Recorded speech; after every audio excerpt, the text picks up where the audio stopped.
Okay, well, we have reached the end now. This is the end. It is the final episode of season 2, and it's a doozy.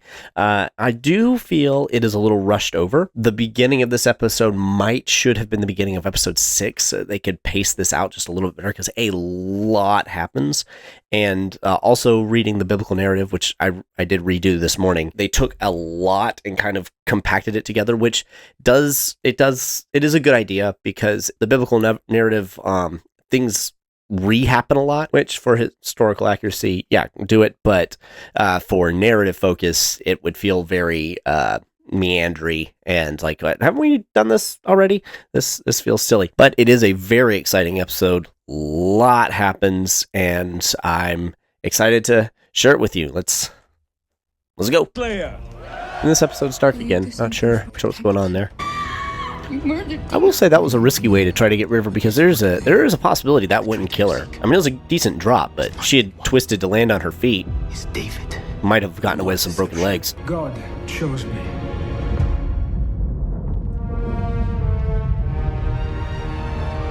I like that they just immediately show the title like, all right, we're just getting into this. No interruptions. And it's streaming, so there's no commercials. My king, I wish you no harm.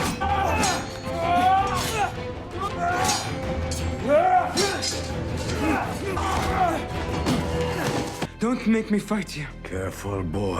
I am king for a reason. Yeah, but I mean, that was 30 years ago. You're old now. I don't know too much about combat fighting, that, breaking it down and everything, but this feels well planned for how David is fighting back without any intention to hurt Saul. In fact, trying to avoid hurting Saul. I spoke too soon. Those 2 hits were a little bad. I don't want to fight you. Get out! My first thought with this was, Eshbal, really? Although I guess with that whole flat of the sword training thing I was talking about a few episodes ago, maybe he's very good at that and can avoid hurting Saul. Do not let him escape! David! David! No! Eliab. What is this? Restrain him. Take him away. David! His brother has betrayed the king. I saw it with my own eyes. I know many of you. It's a little weird because it's not like Avner to but lie. Anyone who remain loyal to David is a traitor. It is nice how they script this, that they keep saying Saul and the king, not Israel and not God. Sweep every house, every field, every dung heap. Warehouse, farmhouse, hen house, outhouse, or doghouse. Find him. We'll draw straws on who has to search the dung heaps. Go!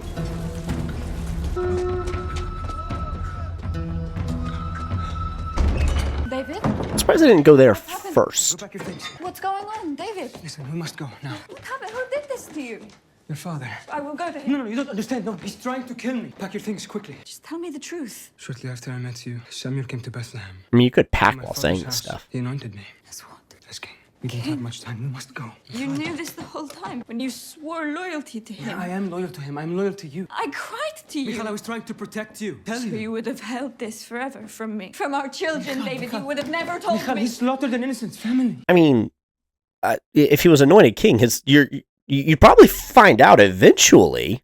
Let's be honest here. What do you mean keep it secret forever? If he died without becoming king, what's he keeping secret? And if he suddenly becomes king, what's he keeping secret? Like, I don't understand. You'd think, oh, well, I guess I knew Samuel anointed somebody, so I guess that's him. I don't like how this scene is written. It doesn't make a whole lot of sense. I understand what they're trying to make happen, but some of the dialogue does not flow in a logical pattern. I hoped you would never have to know, but please. Again, what do you mean hoped she would never have to know? David believes that he's going to become king because God said so. What? She'll find out eventually. Please trust me. You have been lying to me from the moment I that haven't we met. lied to you. That is a good point. There has been no lie. At no point did he say I was not anointed. I guess she could say like he was trying to do things to become king, maybe, but that's not what she says. She just says that you were lying to me. What is she accusing him of lying about? You are the reason for his torment. torment. And you are the reason he banished my No, mother. I am It not a was liar. you. I'm not a threat. God chose me. There are so many things that she does not know. He banished her because of like the practicing witchcraft stuff. That was the beginning of the end of it, I guess. Actually, no, she did know about that. She told her that in an early, like a lot of this scene does not work. God chose my father. He did. If you stay, he will use you against me. Come quick. So she's now helping him, and I like that the change was not what he says about you know what he's like, etc. It was saying God picked me. This was not my idea. I'm not trying to do anything. God said I'm going to be king. That's all that I know. You have to go. Come. Quick, quick. And she accepts that. She's like, oh, yeah, okay, yeah, all right. Pattern of what happened. Samuel anointed you. Samuel speaks for God, so okay. This is what God says, so I guess I should go along with it. Oh, I will come and find you. Go. Please. Go. A moment. Yoav. Is he here? Yes. So this actually has a couple of potential meanings. Either she trusts Yoav, or she doesn't trust David, or she doesn't want to lie. Not sure which one it is. Yoav, I'm afraid. It will be fine, but he must leave. You have little time. I don't know how they tied those together so fast. Like they were ready for this. This is actually in the Bible that she lets him out a window. Well, it happens a little bit later. The order of events is a little confusing in the Bible at this point. In your nightgown. Like windy. Nah, dang it. All right, I'll be back. Anything? No, Commander. What of his home? He's not there. You searched it yourself. I did. I do like how you are very uncertain about Yoav at this point. That's a good decision. One moment. I'm not yet dressed. Avner, he's sleeping. He's not well. Step aside. Stop. What are you... Have you lost your mind? This is actually in the Bible. She hides, Try to kill your says an image in his bed. You saw this? You saw this with your own eyes? It's funny that he doesn't lie to her. He doesn't answer the question. What did he tell you? He said nothing to me. Michal, don't lie to me. Do you want to die alone with him? What did he tell you? He told me he was anointed king. That's not possible. Where did he go? Remove your hands from her. There will be no coming back from this. There will be nothing to come back to once David is our king. Leave the room, princess. Please, don't. So going back to what I said 2 episodes ago, Yoav represents the normal way of thinking. So Yoav, and you're not sure when it is that he knew about this, but he clearly knew about it before all of this happened. I don't know if they'll go into this in season 3, but he is trying to rush it now. He wants to be involved in a rebellion against Saul and proclaim David as king and also be one of his early followers and probably come out on top, which he does end up being that later. He's like a second in command for David. He's Abner to David's Saul. But as I said, David does not want to do that. He is going to let God make him king. He does not want to make himself king. He does not want to shed the blood of Israelites in order to do this. So I like that Michal stops Yoav from tainting David's rise in this moment. Also, Abner's not supposed to die yet, so. Michal, your father will want to see you. Also like that a lot of this is fueled by Yoav's love for Michal. Could also make an argument that because they have established that Yoav is a cousin, that this is fueled by family loyalty as well. What is happening? Saul knows the truth. About what? About David. How long have you known? Long enough. Avner is sending soldiers to your home. I must gather some men. Why are you doing this? This is what God wants, isn't it? Not sure if he really understands what that means or means it the way that somebody like David does or Samuel does, but it's funny how calm that is his answer. We must go. Now, David has been discovered. The king's guard is not far behind. Go.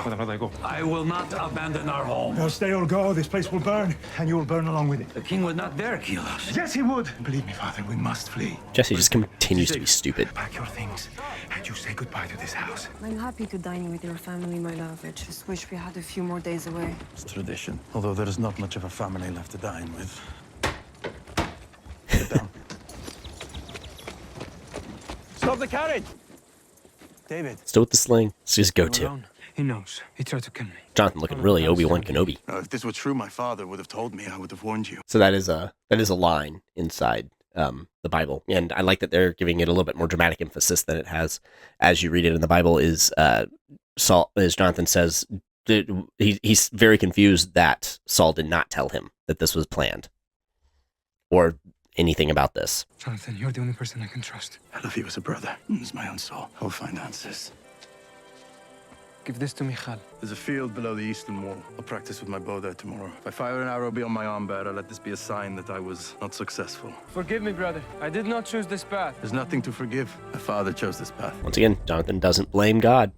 Blame Saul, the guilty. Are those tears for your husband who betrayed me? I've just now learned of Dana's death. No more bloodshed. You do not need to speak. Your sister told me everything. The reason for your betrayal. That David threatened to kill you. So that's in the Bible, but Michal actually says it, not Merav. Merav is just kind of mentioned twice, and then not a whole lot else. Is that true? I should never have let you marry him. You are safe now. A lot of conflicting emotions going on there. I need your loyalty now more than ever. All of his constant cheek, squishing. Not sure why he goes ahead and burns their house. It's a cool shot, though. Seems you were right, brother. God chose David, and this is what is left for the rest of us. I warned him, father, but he never listens and he never has. I am so weary of hearing of David's purpose. Every mess he makes, we are the ones who cleaned up, and for what? I was talking about your purpose, Eliav. Why did you take her as a wife? Why were you not content with the sons my mother bore you? That's such a great moment. It explains. We had seen the bit about the pressure, but just that little bit of resentment and anger, especially in a time where having children was seen as a great purpose in marriage. So Eliab would see that he had kids with the second woman and think, why were we not enough? Why did you want more? Especially when he, according to say, it's 6 and a daughter. Although I think the daughter is unclear still. I don't know. I'm not even sure she's a daughter, to be honest. She seems to be a daughter, but everybody else is okay with her, just not David. I don't know. The second wife really makes this so convoluted and annoying, but it does give a nice motivation for Eliab. This burden to redeem our family, I put that on you. I'm surprised Jesse's aware of that. Not fair. You need no longer carry it. But I have carried it, and I have done things, things that I cannot atone for. There is no sin God cannot redeem. You do not know. Let go of this bitterness, Eliav, or it will consume you. I cannot forgive him. It is not your brother that you need to forgive. Whatever God requires of you, he will reveal it. You must stop fighting. This is the first good scene Jesse has had in the entire series. You keep them safe. Ready up. Yeah, Venadav will do better at keeping him safe anyway, because Venadav is awesome. He asked me to give this to you. Be strong and courageous. In case you forgot, that's one that she gave him before he fought Goliath, and I like to think that it's actually the same piece of paper, and he just kept it this whole time, because it's sweet. Did Samuel name him? Sit. So many people missing from this table. That's actually in the Bible, is Jonathan making a comment like that. It's kind of funny. What of the rumors I hear, ordering the execution of a prince of Israel? Surely you would never do that. Not without consulting me. Who told you this? David. You let him escape? Escape what, father? David tried to assassinate your father, the king. No, actually, we tried to murder him. The forge in Philistia, I was there. I saw it. You remember when the giant fell? That was long ago. And remember like how a year. David loves you. You would never do anything to hurt us. He is a threat. David is not the threat, father! You son of a perverse woman. That's actually in the Bible, too. Will you choose your friendship with David over loyalty to this house? David is loyal to this house. As long as David lives, your throne will never be established. A throne only has power if a just king sits on it. And there is no justice in murdering David. You betrayed the house of God! You betrayed the God who anointed you! That scene is so well written. Oh my gosh. Every moment in it, every line in it is so good. The acting, even the people watching the acting, it's so good. I loved that scene. Wow. The Bible's version is very condensed and concise, and that fills in a lot of gaps in the dialogue. And oh man, it's good. It's so well done. Bravo, House of David, bravo. But this does show one of the reasons why I think that it would have been a good idea to have this all start earlier. I think that Saul's paranoia has escalated too quickly because his wife was the paranoid one for most of this season and he was not. And now it's gone really far, really fast. And I think that might have been a mistake. It would have been better if his paranoia was building slowly, because he was very happy at the beginning and for 90% of the last episode. And now suddenly he's accusing everyone of being against him, which the Bible does say that evil spirit came upon him again, but it also happens earlier in the narrative, essentially, and Saul is actually sending David out on all of the Philistine runs in an attempt to get him killed. And I think maybe if they had focused on that a little bit more for this season, and Saul just constantly trying to undermine David and becoming more paranoid about people helping him avoid these situations, and that makes him paranoid about everybody around him because he can't accept that God is helping him and not Saul. So he starts looking for other people to blame for all of David's successes. I think that might have worked a little bit better. This is amazing, but I think that would have worked better for the pacing of the season as a whole, because it would have given us more of a through line rather than just the, not even a will they, won't they, will they figure out how for David and Michal, especially when they weren't actually trying to figure out a how. Also on that note, I did not recognize it the last time I read it, but Merav is supposed to marry somebody with the same name as the leader of Judah, but he's called like a Merathite, Merisite or something like that. So I don't know if it's the same one, but I would imagine that that's what they're doing, because why give him the same name as somebody in the Bible? I'm sorry. I am ashamed to be your son.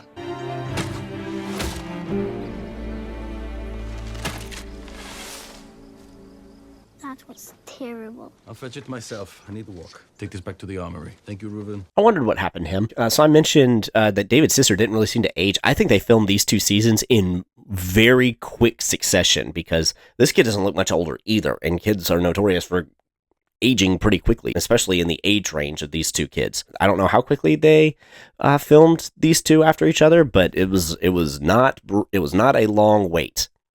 Again, Wonder Project is currently the best film studio at the moment because they managed to get 2 seasons of a show out within a year of each other. Remember when that used to be the norm? So this is in the Bible too, and I've always found it funny, and it's funny here too, that they come up with this elaborate plan for Jonathan to be able to tell David, it's not safe, you need to run. You know, how he can do it without anybody knowing that he talked to David, and then he goes through with it, and then they immediately just walk together and have a long conversation. The signaling stuff was not necessary at all, but maybe it told David it was safe to come out to talk to Jonathan because he knew that Jonathan was on his side because he warned him, but it's just always seemed odd to me. It's like you didn't need all of this spy stuff. You could have just had the conversation, although maybe just in case they couldn't, but then Jonathan still went through with the conversation. So I don't know. It's always seemed weird to me. It isn't safe. My father will not relent. I fear this will be the last time we will see each other. I think it is. I hate this shot. This is a shot that it's become more prominent recently. And I think what happens is a director or a cinematographer will think, oh, this is a really cool angle with the grass in the front, and I like the way that this looks. But they don't think about what this conveys is it's a handheld, and so there's like a little bit of a sway to it, and the camera's kind of hidden behind something, and it makes it look like somebody's watching them, which I have finished the scene before. Nobody is. This keeps happening too with other things where it's called a voyeur shot, and nobody's actually viewing anything, but it makes the audience feel like somebody is. I don't know. Maybe they're trying to imply that God is watching this. I don't know. But it's a bad choice, and I wish people would stop doing it because it confuses you. Well, I did bring you a gift. Also, I wish that they had attach some kind of emotional significance to this harp specifically, rather than because right now it's just, oh, here's a harp, and David's thinking, well, I could have gotten another harp, like it being gifted to him by somebody or something. I think that would have been a nice touch. It would have made this moment mean more if there was some significance to the harp itself rather than it being a harp, especially because David just got this season. This is not his original harp. This is a new one. So it's not like, if somebody brought me that sucker back, I'd be extremely happy because I've had this bass since I was 18 years old, which is more than half my life. But there's a lot of significance to this because I've had it for 18, 19 years. But David's had this harp for a year, and we don't even know where he got it. He could have just bought it at a shop. He did tell Michal that he has started writing his own songs, so maybe they're trying to imply this is the harp that he wrote his psalms on, and it's the harp that he's written all of his psalms so far on. If so, that's unclear, and I only came to that conclusion while talking it out. I do like the way the thing looks. It's really cool. Jonathan, I will always love you. I must ask something of you. Told this to no one, but Sarah is with child. And you want to name him David? I will allow that. But I do ask for kindness. Mercy. When you come into your kingdom. David, kings consolidate their rule. They do things they said they would never do. I've seen this with my own eyes. Promise me you will never harm my family. You will protect them if I cannot. I vow. I will show your family kindness forever. This is a covenant between us.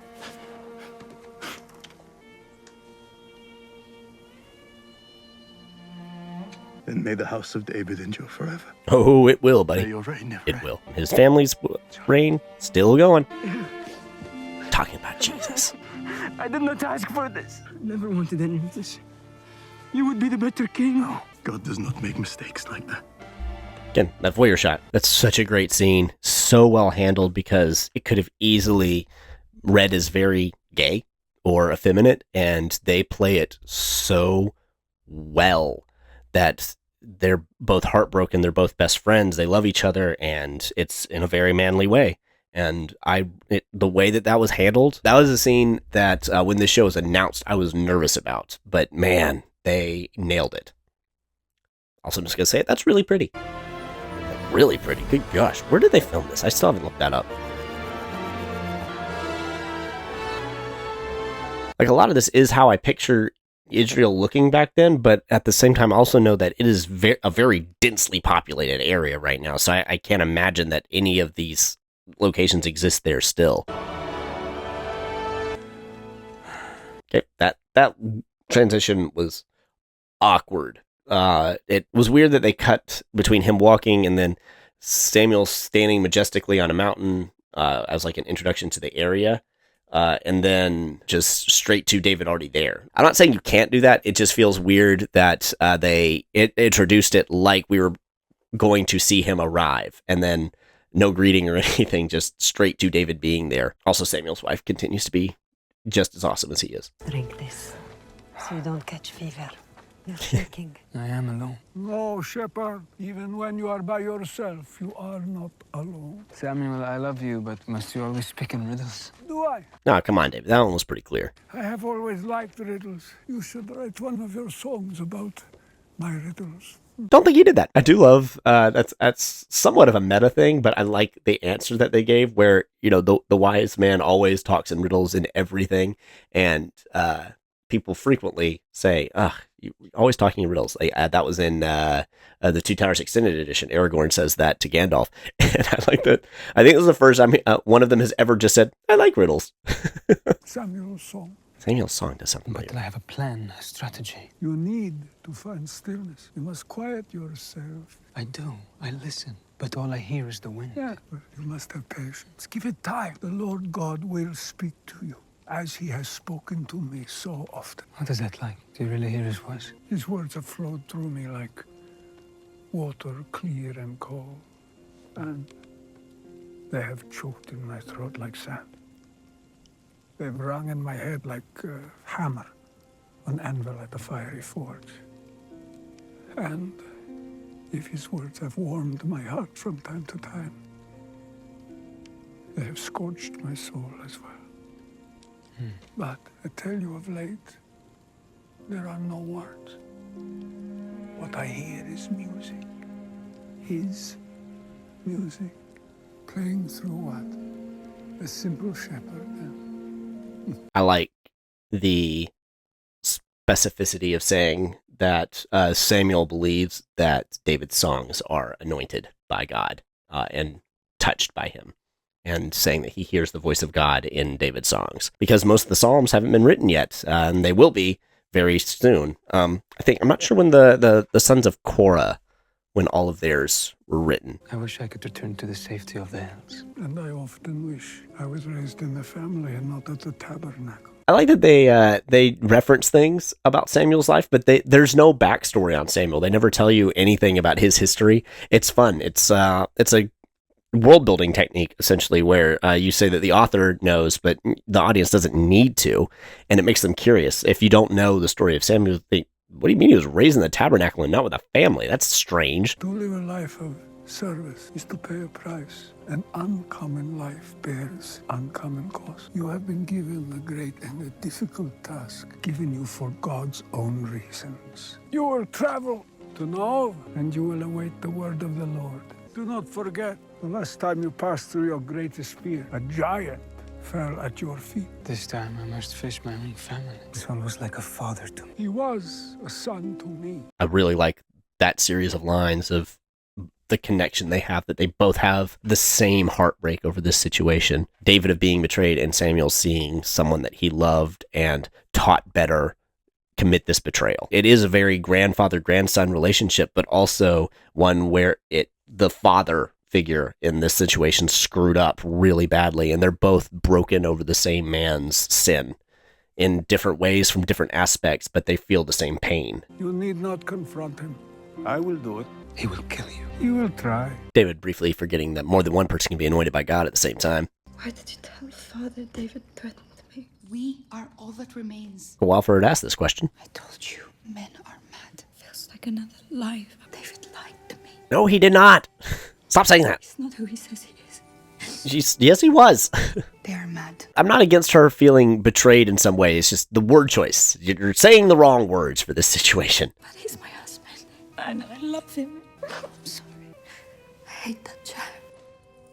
The chair is only a reflection of the one who sits upon it.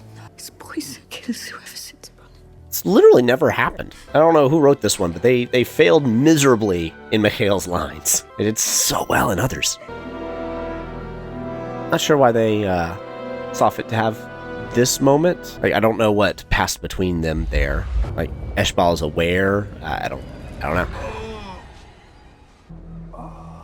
Oh, how much did I have? These steps are sacred. This is definitely not filmed in America. I come to offer 1,000 of the best of the king's flock. If you remove a curse from me, your God is tormenting me night and day. I'm sorry.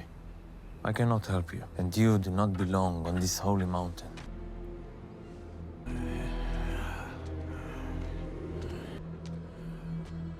Samuel sends me, and he sends his blessing. I'm on a secret and urgent mission from the king. Twisty. Could be seen as a lie, but also if he's calling God the king, then that works. Do you have any weapons here? The sword, the bow? Come. Tis all that is here. The sword of Goliath. This is also in the Bible. He goes to these priests, and they actually feed him, but they give him Goliath's sword as well. And Douglas, sees him as he's going up to the priests. That is the first mention of that character, is this moment. Take it. Thank you. I needed to remember the greatness of God. I really love that. Like I said, this is in the Bible, him giving David Goliath's sword and David taking it.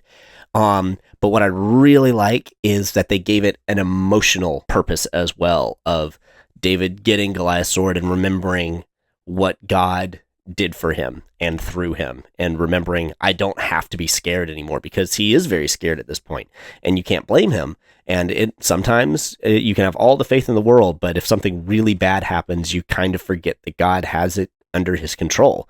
And this serving as a reminder of, okay, yeah, that's right. I don't have to be scared. I'll be fine. Soldiers are here.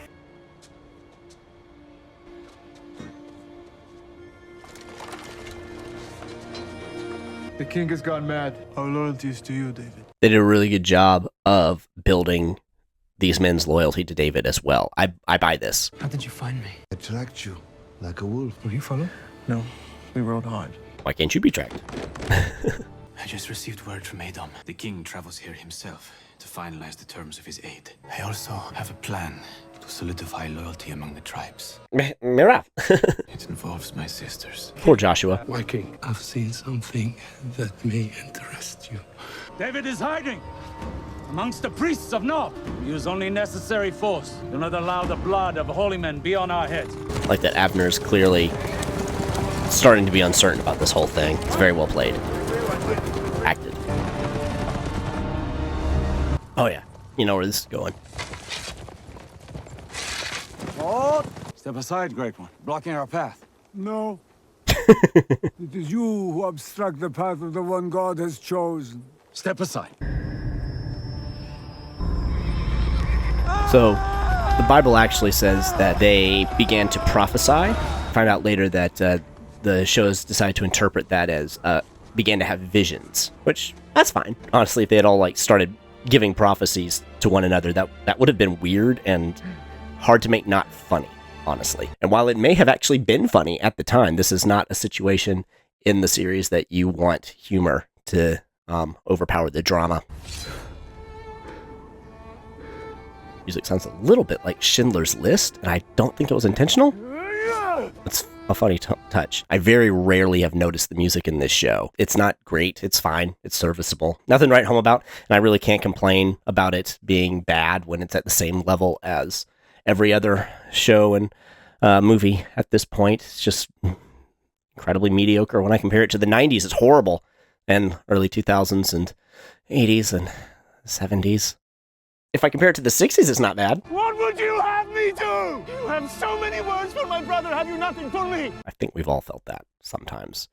When you watch somebody that God is really blessing and you feel like you're not working as hard as they are, or you feel like they're not working as hard as you and they're still doing better. You feel like you've done everything right and it's just not, you're not being blessed the way that other people are. It really, really hurts. Can't imagine somebody who is trained to or raised to be the best man possible and you kind of neglected your younger brother and then he's made king and it's kind of tearing your world apart and you're getting nothing from it. I don't think if I was working on the show I would have thought about doing this, but I am very glad that they did because this is a very human thing to explore in the story of David and it's one that you rarely see even talked about. This is a really good idea on the part of the writers, and I feel like it's been pretty well handled, his problems, and also as well as showing that while he is working really hard, and from the world perspective, which Samuel fell victim to in the Bible, of seeing him and thinking he would be a great choice to be king, the show has also consistently shown why he shouldn't be, given the choices that he makes versus the choices David makes. David is threatened. He does not back down. He thinks, I will not be killed. God has said I'm going to be king, so you can't stop that. Eliab doesn't actually believe that God will do this, and also believes that he has to intercede for God. They've done a very good job of showing the contrast in a very human way. What would you have me do? Cinematography in this episode, I don't know who did the location scanning, but no one's picking on him about his harp playing now, are they? This is my father's effort. Thou whim and tumim. Don't know what that means. I still need guidance. Yes, I do. Don't know why he gave him the ephod. In the Bible, the Goliath's sword was wrapped in an ephod, but I don't know what the significance of him being shown that was. They don't really give one. What happened? How did they die? They've taken their own life to escape the torment. Where is Samuel? He's guarding the road to Nob. Summon the royal guard. All of them! Again, the arrogance of Saul, thinking, well, I can get past him. Sure. We will ride north to the caves of Adullam. That is near God. Yes, Saul will not follow us there. We travel at dusk. Just chilling. I find that stance interesting. I'm not sure what he's going for with that. Curse my men as you cursed me. Curse no one. I cannot allow you to pass. I love just how bored Samuel is with all this. Just, no. Saul, stop. Does not care at all. Well, it's Tuesday, I guess. I have 1,000 with me. And I have but one, yet he is enough. Do not make me strike you down. Then do not try. So this goes into one aspect of faith, and David knows I'm at least going to become king. So I'm going to survive until that happens. Whereas it's a lot more difficult for those of us that we don't know what's going to happen. We don't know what God's plan is. It may be God's plan for you to stand up against an army, but to die, which if that's what he wants you to do, you still should do it. But the confidence that Samuel has of just being able to say, yeah, no, that's not happening. I'm here and God doesn't want you to pass, so you're not going to. Please stop trying. Thinks about it. Hopes he doesn't.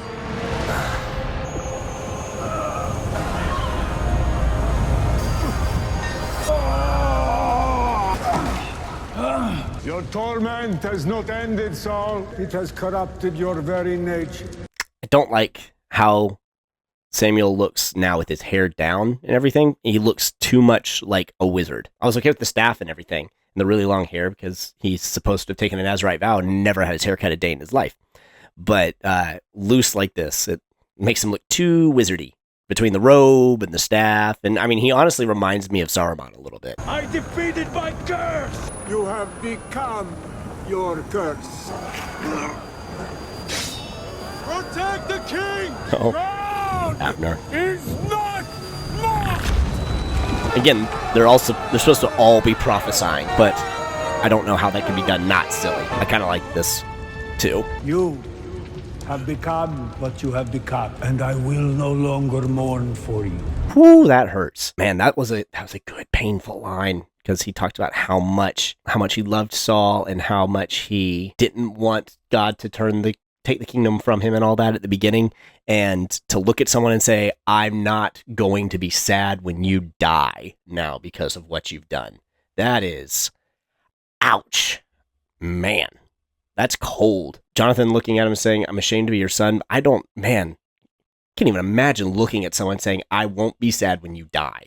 Like somebody that I grew up with or saw grow up. That would be, good gosh. You will prophesy for me. Bring in the prophesying. This will never be my destiny! I control my future. I control my fate. Tell Again, me what the you arrogance. see, son of Kish. I see my crown resting on the head of another. Speak his name.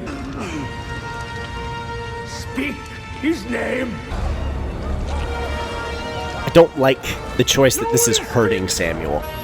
Maybe they're implying that Samuel shouldn't have done this.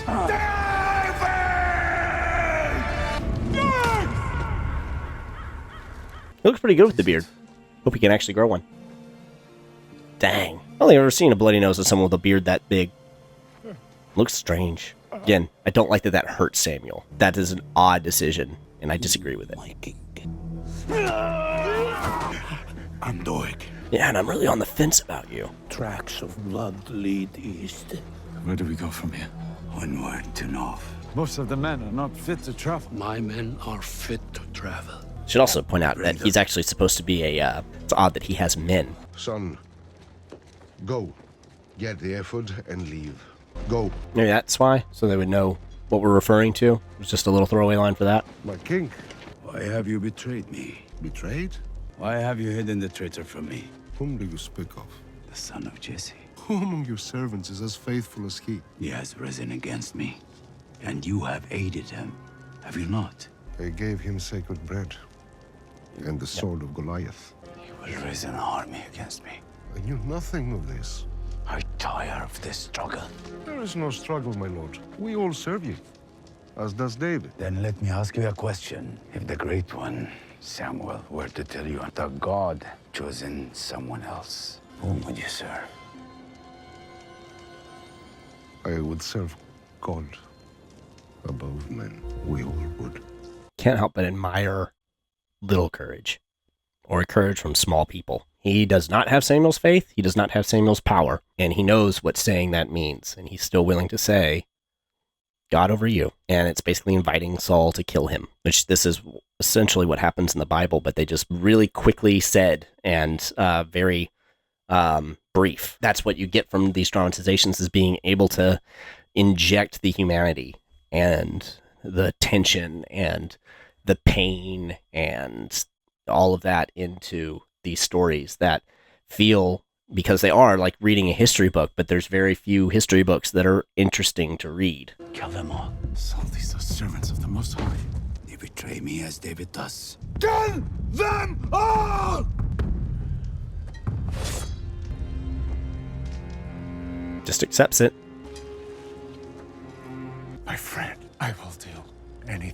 you, Saul. I will not do this. I will do it. Also in the Bible, the guards that Saul has with him refuse to do it, and Doeg, who is mentioned by name in the Bible, turned David in, said that he was at Nob, and is responsible for this, is willing to do this. It also does say Doeg the Edomite. I will do it gladly. Burn everything! But I still don't know his motivation through all this. Because he's only introduced when David goes into Nob. I'm not sure why they decided to have him be part of the story from the beginning. With this, at least, maybe it was to give us a motivation for why he would be willing to kill the priest, because he's mad at them and mad at God for what Samuel did and their unwillingness to relieve his torment by God. But that doesn't explain his involvement in the conspiracy and all of that, and I still don't even know what it is that he is working towards. The part that really confuses me is his willingness to get Goliath involved in the fight. I do not know what the point of that was. If he had just been like this whisperer in the king's ear through all of this, that would be fine. I'd be like, oh, yep, definitely. You could have seen this coming. And, the torture and trying to, the whole thing with Samuel and his apprentice, all of that would have been fine. It's the other stuff with him being involved in the Philistines and the messages that I don't really understand. Even with something that comes up later, it doesn't quite make sense to me. Kill them all! And also, this does happen. All of these priests are killed except for Ahimelech's sons. It does say plural, but I think only one of them is named. But yeah, it's a very dark chapter, and it shows why God took the kingdom from Saul. He was afraid of men, and God saw that the throne meant more to him than following God did and doing what God said was right. He was too scared that he would lose his throne. There's fear of men, but that fear of men was generated by fear of losing the throne. You can ask, why does God allow bad things to happen like this? Why didn't he save the priests like he saved Samuel and protects David and all of that? And I think sometimes it's to show, in this instance, it is to show why not Saul. If it had just been God looks at his heart and looks that he was willing to do something like this and he kills him, there's no story, which we wouldn't have a series or anything. History would look back on it and think, well, why did he kill this king that hadn't done anything wrong? There's no winning. Is he bad for letting this happen? Or would he be bad for killing someone who hasn't done anything yet? There's no way to tell, but the thing is, God knows everything and he has a plan. And this results in David becoming king and uniting all of the tribes under one banner that lasts for a while and establishes the kingdom of Israel rather than just the nation of Israel. And we have the messianic line through David because of it. It's a dark point in history, in Israel's history, and there are many of those. Bad people do bad things. And it is very clear, unlike a lot of the postmodern stuff, that this is evil. Saul is bad. What he is doing is awful. And there are points when you read the Bible, you almost feel sorry for Saul as a person. And this guy plays him very well to where you understand him as a person, actually visualizing this and him willing to kill all of these men because it's a paragraph in the Bible and then it moves on. But now we've seen Saul hurt people and seen details in their faces and all of that, and it makes it feel more real. And that is an aspect of a good adaptation, especially a good adaptation of history, that makes you feel like these characters are real and feel what these characters are feeling and understand what they are going through. And you don't really feel the fear that David had to have been under at this point in his life when you just read the biblical narrative, because it's so this, then this, then this, then this, then this, then this, boiled down and simplified. Yeah, that was a longer monologue than I expected to have based off of that. But this is bad. This is very bad. This is dark. This is in the Bible. And this is as vile as just about anything that happened in Game of Thrones. When we found out Eliav had to kill a baby, they just don't show it to us, which I'm grateful for. Showing Saul's lack of regret is a good directorial decision as well. What have you done? What is necessary? What's that sword handle with the little loop? It looks like one of those little twirly knives that ninjas have.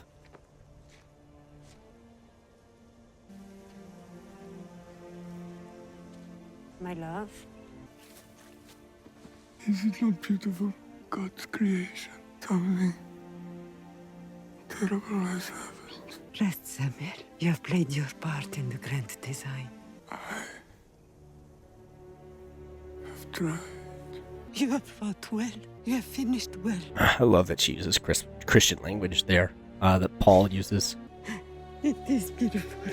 Good job, cinematographer, after she says that. That is a lovely shot. That being said, I didn't like that the situation with Saul hurt Samuel, and I really don't care for the fact that it killed him. I could have been okay with him feeling weak and tired and emotionally just distraught over all of this, and that's what leads to his weakened state and him dying, but the bloody nose was too much. Yeah, after she said, I thought I remembered it zooming out more, but I wasn't positive, but yeah, after she says it is beautiful, God's creation, and it cuts to this.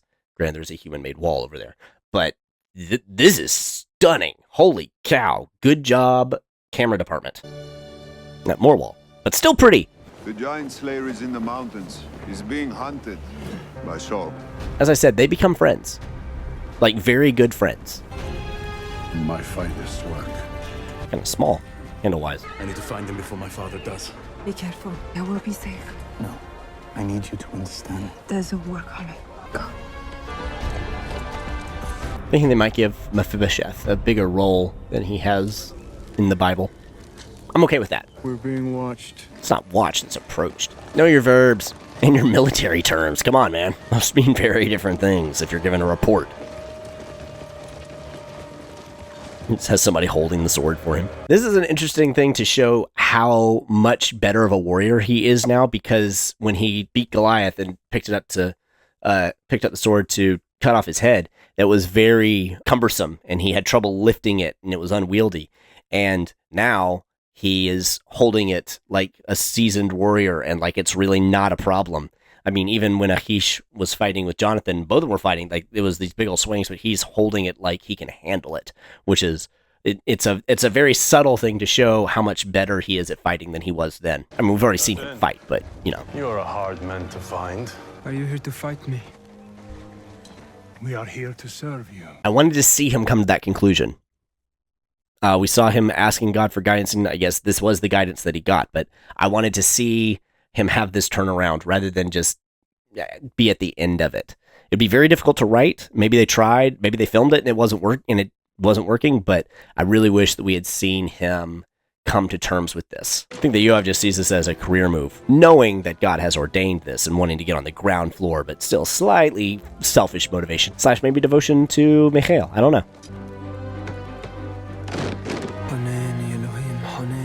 And now we finally get translation. Don't know why now. Would have been nice to have before.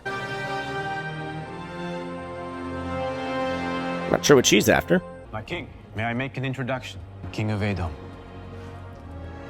I legitimately did not see this coming. I knew he would play a part. I just didn't expect this to be it. May have been obvious to some of you, and I had just turned my brain off. I honestly didn't see it coming. Not like this. I knew he would come back, but I didn't see this being how. And the cinematographer in this episode was pulling some duty, except for that one voyeur shot. Show me your will for your kingdom. Thus ends season 2. And yeah, as I keep saying, episodes 3, 4, and 5, and a little bit of 2, pretty slow moving, kind of dull. But man, those last 2, they were doing some heavy lifting in the plot department, and a lot happened, and it was really good. Still haven't reached the heights of season 1, episode 5. That one, the writing on it was just so good. But everything else, but all of this was great. I liked the last 2 episodes of this more than I did the last episode of season 1. This was a great escalation. This was more exciting than the story that we all know of David and Goliath. This was really, really, really good, and I enjoyed it. And I am definitely looking forward to season 3, and I want to see where it goes. I don't know what's going on with the king of Edom. I don't remember there being anything about a rival king that Saul has to deal with. I know that he fights the Philistines when he's killed, but I don't remember anything about Edom. Well, so we'll see there. I have not reread ahead for that part. I stopped about where David went into hiding. So next season, we're going to see him become friends with Achish, I think, which is going to be fun because there's a period where he pretends to be insane so that they don't try to kill him. And we see Saul just completely become unraveled. I predict that season 3 will end with David being crowned, but that actually takes a little while after the death of Saul. So I'm not sure how they're going to space these things out, but that is my prediction. Season 3 will end with David's coronation. Things that I didn't like the death of Samuel. I didn't like how they presented the death of Samuel. If he had just been weak and weary and died, that would have been fine. The bloody nose and making it look like he was having to work at what he was doing or what was being done to the soldiers rather than it just being God and he's standing there as it happens, that would have been better, in my opinion. But other than that, yeah, this was really strong. Oh, and it was a longer episode, so it was easier to blank some things out. But the most of Michal's dialogue was not good, not well written. But this episode was a very strong episode. Last episode was a very strong episode.